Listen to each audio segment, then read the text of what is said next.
Hello, everybody. I'm here with Steven Sadowski. He is the co-founder of Digital for Her, as well as a couple of other digital products online and websites. Steven, thanks for being on the show. Thanks, Lucas. Glad to be here. It's great to have you. We had a little bit of a conversation before the interview started about some of the stuff that you're doing, but I'd love for you to share that with the audience. Sure. I mean, we'll start with Digital for Her, which is a woman-oriented, female-oriented digital marketing agency that we started in 2019 during the pandemic. I think it's been a really interesting and eye-opening experience to kind of bring my technology skills to the digital marketing world, especially as we focus on small and medium-sized businesses that may have a lack of capabilities or a lack of understanding of what they don't understand. You know, the question always is out there: what do I not know that I do not know? So Right. coming back into that and being able to share my expertise and experience and help people grow their brands, help people grow their platforms has been a really enjoyable thing for me. I love that. And specifically, a lot of agencies I talked to actually did also start around the pandemic. And I'm curious, did you guys officially incorporate in 2019 or was it 2020? No, we officially incorporated in 2019. So Okay. I was gonna say yeah. because you missed out on the. I think there's some tax credit or something. They're giving away like $50,000 to any business that started during the pandemic, like 2020. So I was just Yeah. curious because that would have been an interesting thing for the I listeners. mean, at this point, I'm pretty sure that no matter when you start, you're going to miss out on something. So, um, Yeah. it is what it is, and we'll work with what we got, just like we always do. Right. Well, it's very interesting. So, walk me through a little bit why you guys started Digital for Her, specifically around the, I guess, the brand and the categories, because obviously it sounds like it's focused on female businesses. Is that correct? Female-owned businesses. Yeah. Female-owned and oriented businesses. My partner specifically has a strong background in digital media marketing around luxury brands and um, came out of a layoff at the beginning of the lockdown for the pandemic, and we were trying to figure out how we can leverage the knowledge and skills that she has in order to take you know find some way to bring back in while we were adjusting to the new reality that was coming into play. So Yeah. it really landed. There were a number of people that she had worked with before, and a number of people that reached out that had been previously asking if she could share her expertise. And so it just really ran from there. As you know, the positive community impact kind of fed back into the way that we were approaching things. Right. One thing that I see a lot from the larger agencies that I have on the show, which I think would be extremely exciting to hear from you, is they ask me for all the new tips, tricks, tools of the trade that businesses are implementing, specifically agencies. And I find that the newer the agency is, the more scrappy they tend to be, and sometimes they find some things that the larger agencies really don't know about yet. So I'm curious, like, how have you guys gone about scaling? I mean, it's been any unique ways that you've been able to acquire customers? Curious. Yeah, no, I wish my partner could join me on this one, but because she does the business development and acquisition.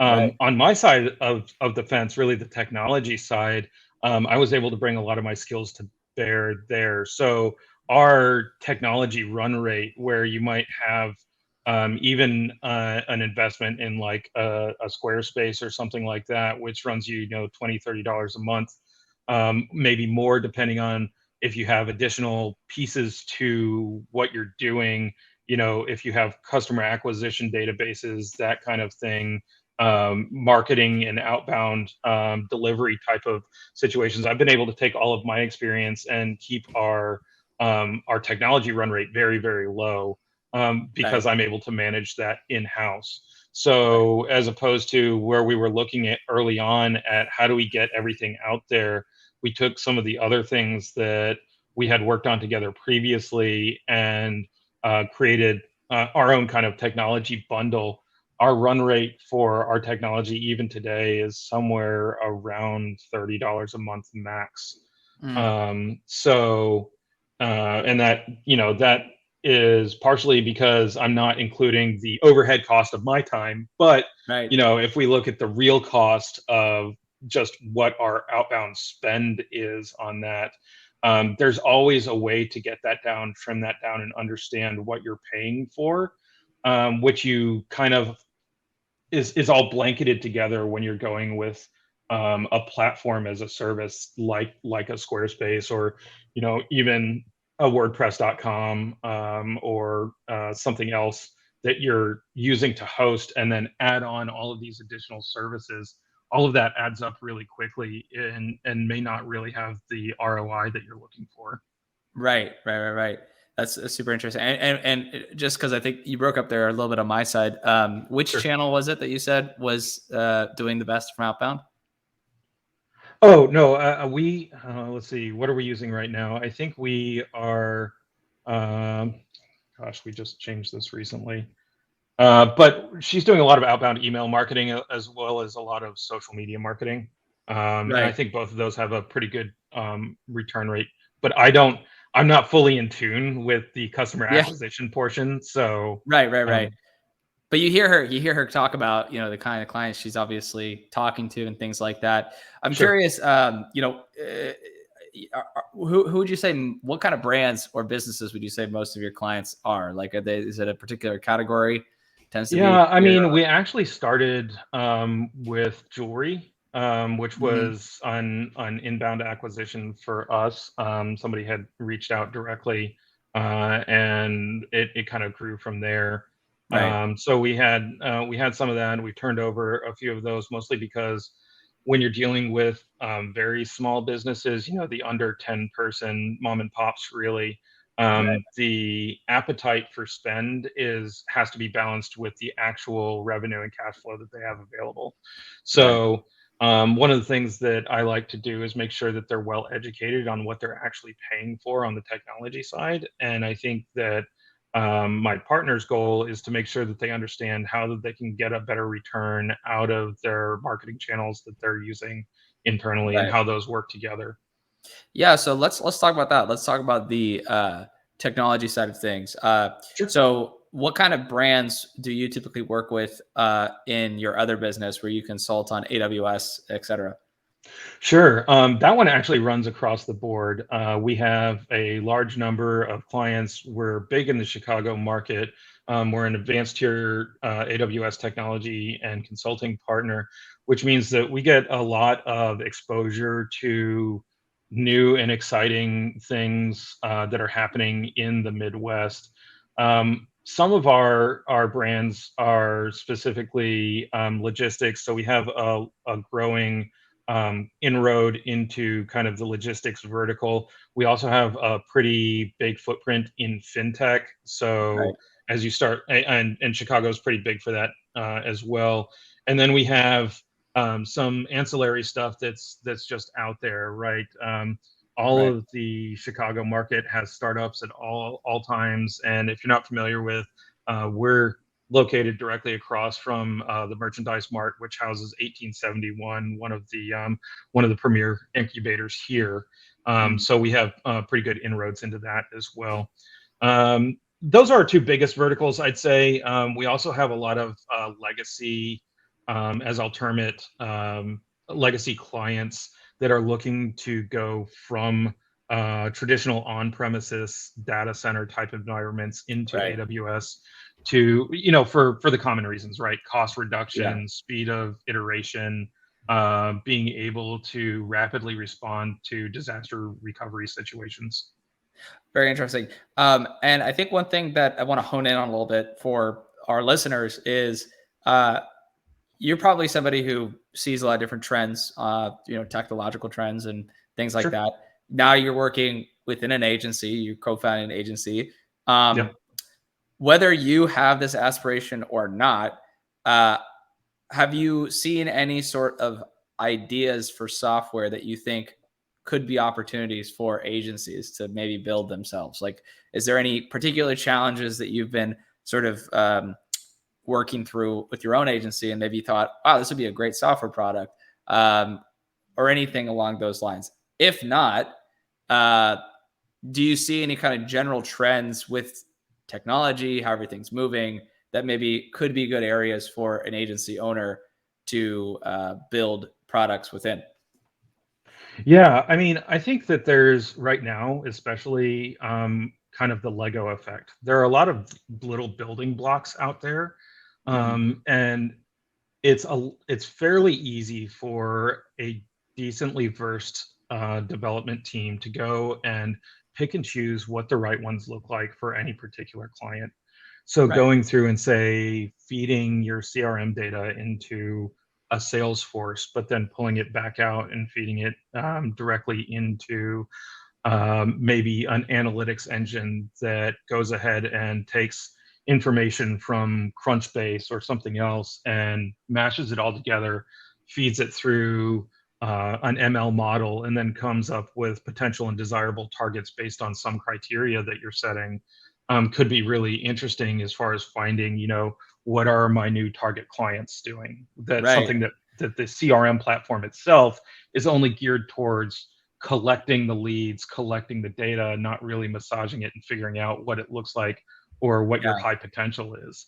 And this works Interesting. across the board, right? There's all these little things. Maybe instead of that, you're feeding it into on the Amazon side, maybe Amazon Chime to manage automatically set up meetings, or Zoom does the same thing, or even Google Meet, where you have these API tools available to you, and just piece by piece you build the exact thing that either you as an agency are looking for to manage your own client base, or to expand into your client's world and give them a custom offering or a semi-customized offering that they may not be able to pick up off the shelf.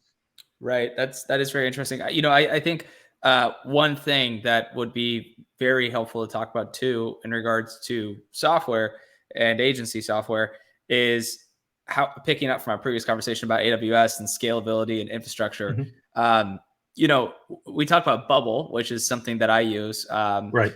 and whether you're versed with Bubble or just other no code platforms, would you, is it something that's unequivocal if you're an agency owner and you're looking to get into software and you may not actually be a full stack developer? I mean, are there scenarios where it makes sense to jump right in and start hiring developers and spending a lot of money even though you're not a technical person?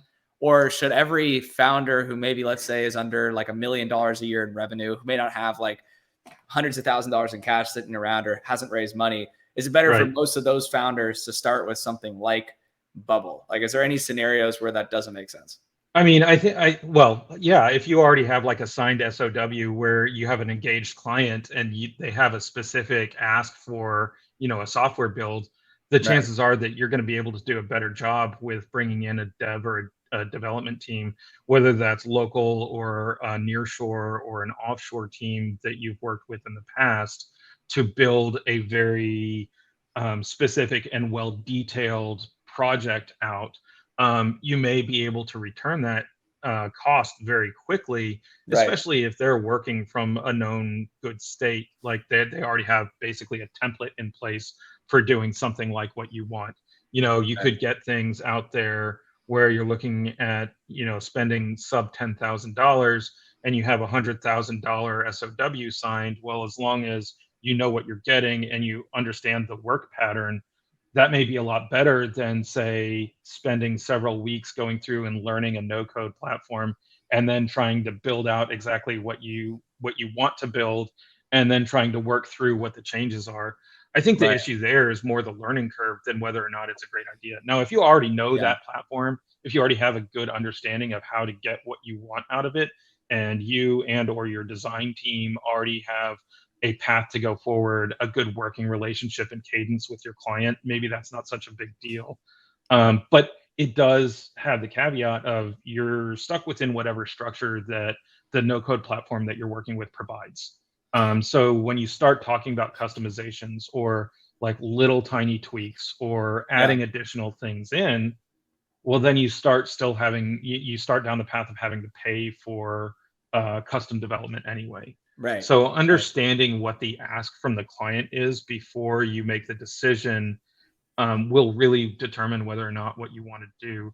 Now, if you have like a little pamphlet app that you're wanting to throw out on, multiple platforms, Android and iOS, and you're really just trying to figure out how you're going to get client engagement, it's a, it's maybe even like a, if you I, I'm pretty sure you're younger than I am, but back in the early 2000s, you always had the little web pages you might see with the like the coming soon thing. Well, Right. we're flashier than that now, right? Like Yeah. we're putting good design in front of the idea that we're launching something. And so maybe if you have a placeholder app or something like that, where you want to announce a launch or you have something else going on, but you don't have a real need for data or connectivity around it, that might be a really good way to go down that path as well because it's a short development cycle. Right. Yeah, that's super interesting. And would you say that when you in general when people work with you regarding AWS, because AWS is a massive animal. Yeah, it is. It is. It is enormous. Would you say that what is the number one problem people come to you for? Is it scalability, like figuring out how to scale their application up and going to AWS for that? Is it flexibility of AWS? Is it features that Yeah. maybe are not offered on other platforms that AWS can offer? I think I would say yeah, for better for worse, number one is like understanding what the spend is. I think that's Mhm. the same thing across the board, no matter what tools you're working with. Where Right. people go into AWS and you can rapidly, if you are not careful, get into a situation where you're spending, thousands or hundreds of thousands of dollars a month to support infrastructure that you may not necessarily need to spend. There's a lot of good ways to manage that, whether it's figuring out exactly what's necessary in order to keep that running because again this is the cloud, right? You have the ability to handle things on demand. You don't necessarily have to have everything running all of the time anymore like you did kind of 10 or 20 years ago. Understanding where you're spending that money, like if you have the idea that you're going to be running ML models, do you really need the modeling platform to be or the ML platform to be running all of the time, or just when Right. your data science or data engineering team is going through and doing their processing? You know, Right. having a good understanding and just being able to talk through even internally is like, what do we actually need and how do we save that money in order to increase our overall margin is really important for a lot of people. Second one is not understanding the services, right? Mhm. So are we doing the right thing for the delivery of whatever it is, an application, a platform, an API?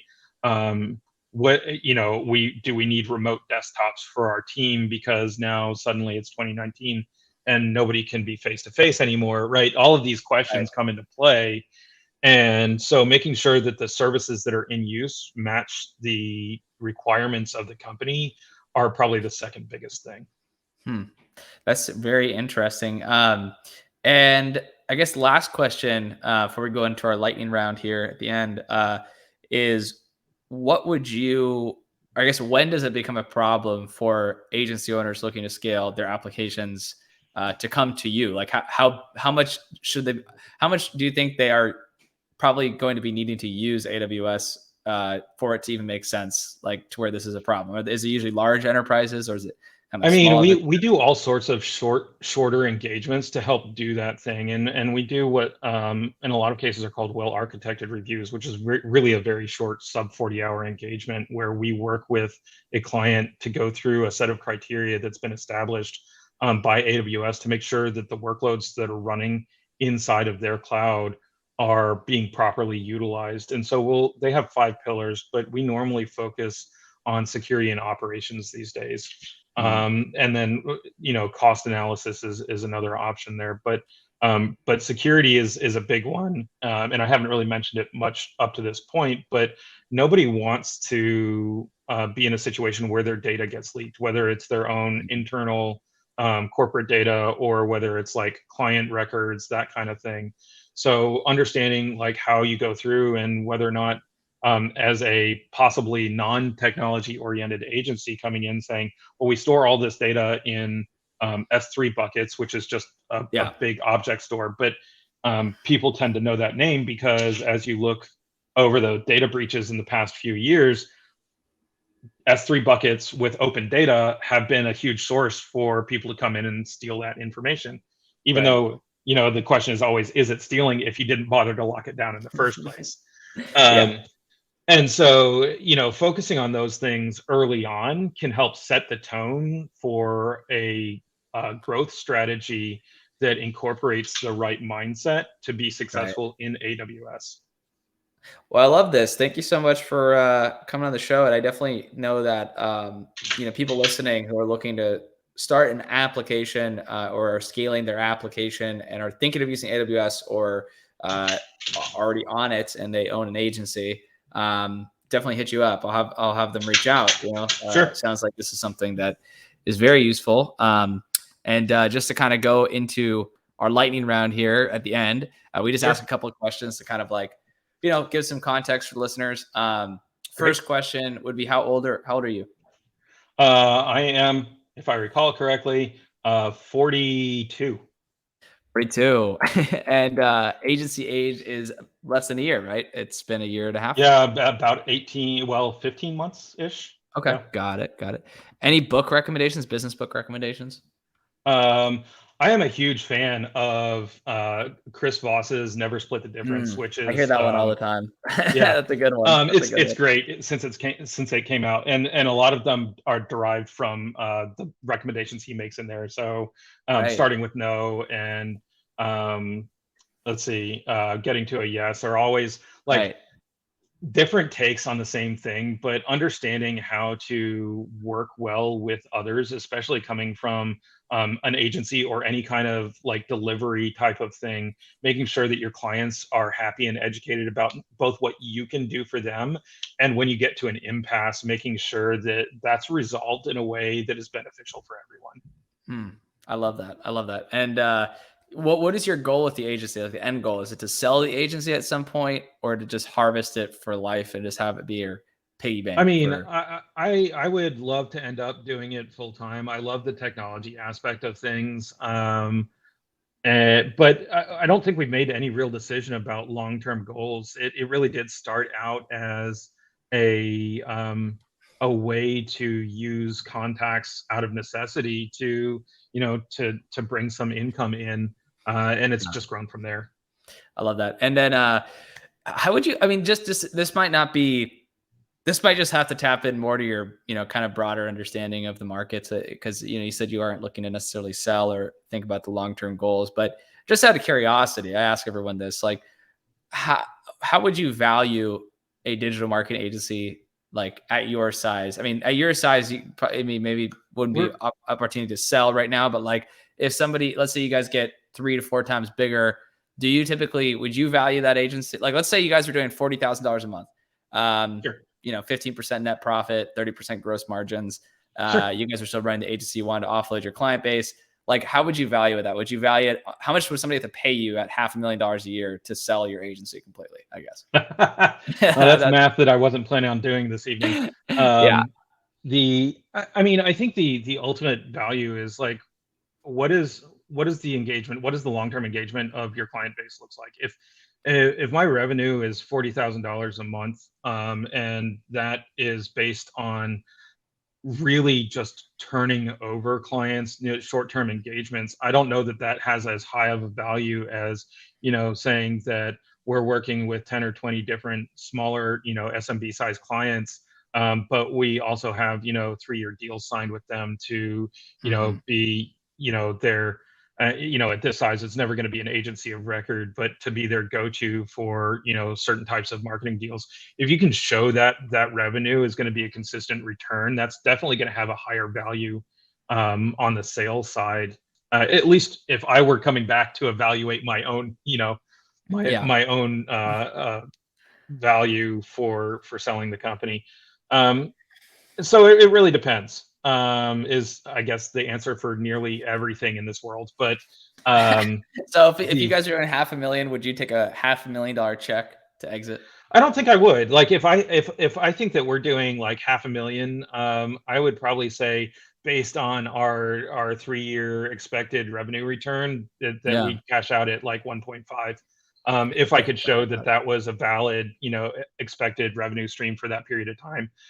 Mostly Yeah. because I'd want to take that money and reinvest it and do something else. I get I that. have Yeah. other things going on, and like lifting up with 500,000 is great, but understanding that like I'm selling for just the 1-year annualized return of my business would be, I think, giving up in a way. Right. Right. No, I completely understand. Well, thank you so much, Stephen, for being on the podcast. I know the listeners probably really enjoyed it, and very interesting take on the technical side of things. And Yeah. if you're listening and you're a female-owned business or focused business brand, Digital for Her is also his business. So reach out out to him if you have any needs there. But Stephen, is there anything you want to leave off with listeners? Maybe they can reach you or something. Yeah, no, I would say it's more than mine. It is my wife's my wife Jamie's business. So reach out to her. Jamie at digitalforher.com is the best way to get a hold of us. If you are looking for something or you have larger AWS oriented needs, you can always reach out to me at U-Turn Data Systems. That's just my first initial last name, S. Sadowski at uturndata.com, and I'd be happy to have a chat with you about what you're doing in AWS. All right, folks. Thank you for listening. Until next time. Thank you, Stephen. All right, thanks, Lucas. Really All right. appreciate it. You too. Bye.